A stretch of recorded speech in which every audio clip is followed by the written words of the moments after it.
欢迎来到新闻和活动频道，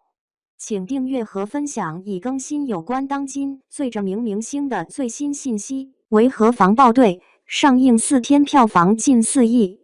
武术指导做导演，果然拳到肉。维和防暴队是由刘伟强监制，李达超执导，中国维和警察培训中心防暴教研室原主任，联合国原高级安全教官前进军卫顾问黄景瑜、王一博、钟楚曦领衔主演的动作剧情电影片。五一档电影总票房突破13亿，其中最为耀眼的当属2部电影，其一是《末路狂花钱》，其二则是《维和防暴队》。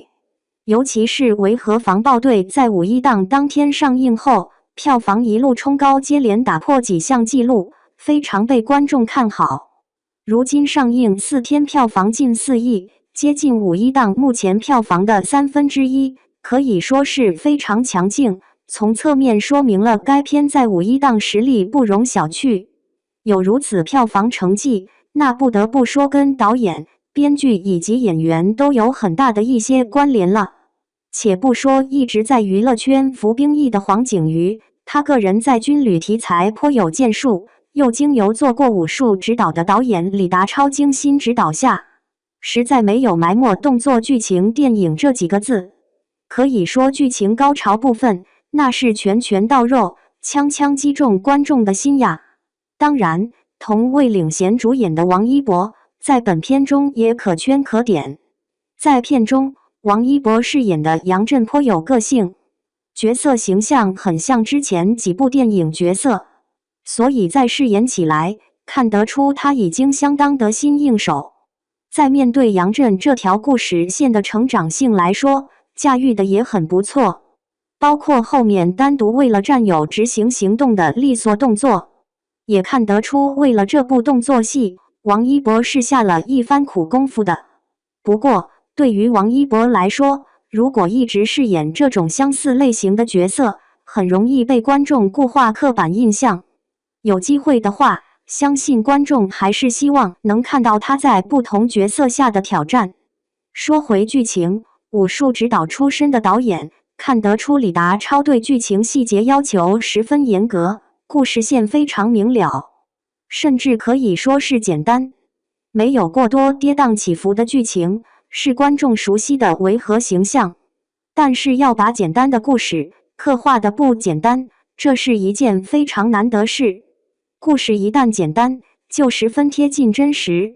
真实的故事极具感染力，维和防暴队做到了这一点，算得上难能可贵。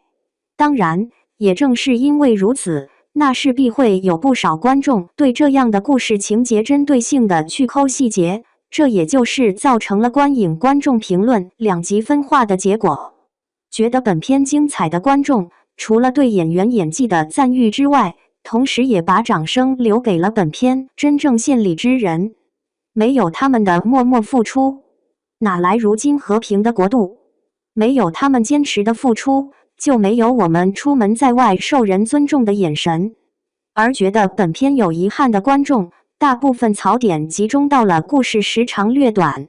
可以说大部分电影都是120分钟左右，甚至更长。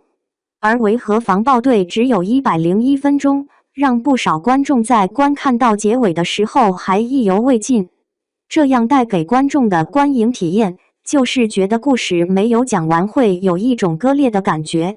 这一大缺憾确实直指本片要害，如果观影过后的观众，相信会有一个同样的感觉，就是到了剧情最后，